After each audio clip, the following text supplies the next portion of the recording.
किसान भाइयों के गणतंत्र दिवस परेड की शानदार जीत का जश्न पूरे देश में मनाया गया।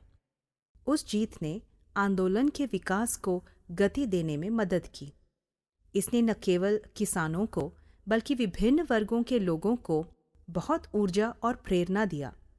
इसके पीछे पीछे कई और लोग आंदोलन का समर्थन करने के लिए आगे आए। केंद्र सरकार का तत्काल प्रतिशोध सिंघू सीमा में और उसके आसपास मोबाइल नेटवर्क या इंटरनेट सहित दूरसंचार सुविधाओं की आपूर्ति को डिस्कनेक्ट करने के रूप में था। कुछ दिनों तक लगभग सब संचार सुविधाएं निश्चल हो गए। आंदोलन केंद्र बाहरी दुनिया से कट गया था। धरना स्थल के भीतर से कोई सूचना प्रसारित नहीं की जा सकी। लेकिन इस तरह की प्रतिशोध से किसानों का संकल्प कमजोर नहीं हुआ। दूसरी ओर उनका हौसला और भी मजबूत हुआ। वास्तव में किसानों ने इसे एक चुनौती के रूप में लिया। देश भर में किसानों को संगठित करने के लिए किसानों के नेतृत्व द्वारा शुरू की गई गतिविधियों में से एक किसान महापंचायतों का आयोजन करना था। उत्तर प्रदेश, हरियाणा और पंजाब राज्यों में हर जिले में ऐसे किसान महापंचायत होने लगे।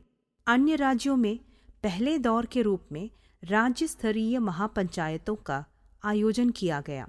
किसान महापंचायतों ने मीडिया का ध्यान खींचा और इन महापंचायतों के बारे में खबरें लगभग सभी मीडिया ने चलाईं।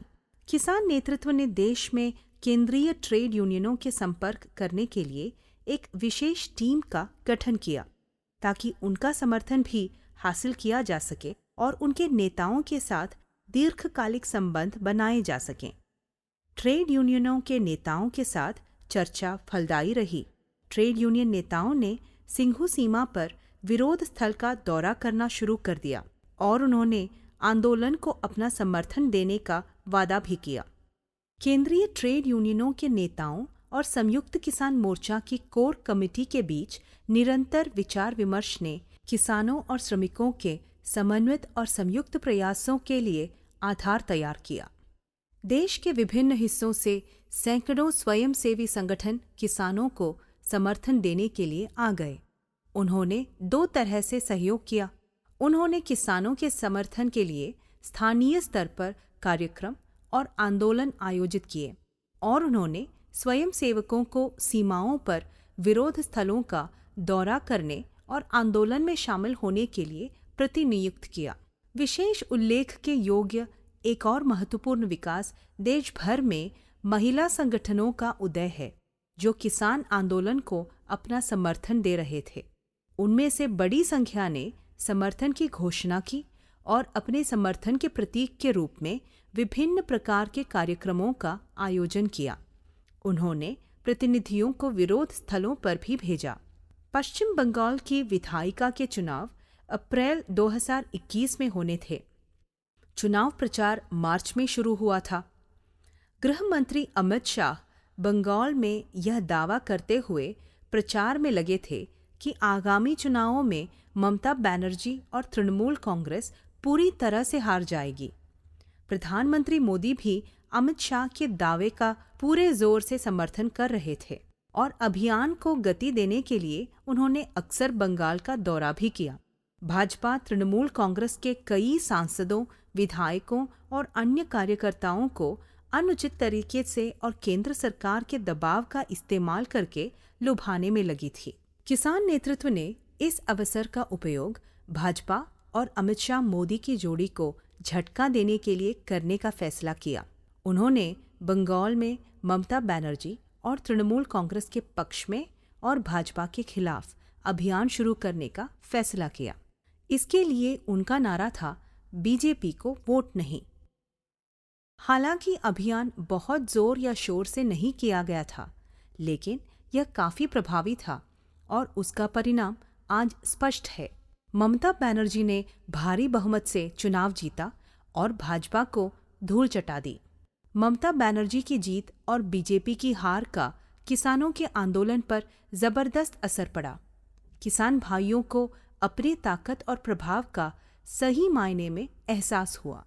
इस समय किसान नेतृत्व ने राष्ट्रीय स्तर पर महीनों से मिले समर्थन को मजबूत करने के लिए एक राष्ट्रीय सम्मेलन बुलाने का फैसला किया। सम्मेलन 26 और 27 अगस्त 2021 को आयोजित करने की घोषणा की गई थी। किसान नेतृत्व के आह्वान को जबरदस्त प्रतिक्रिया मिली।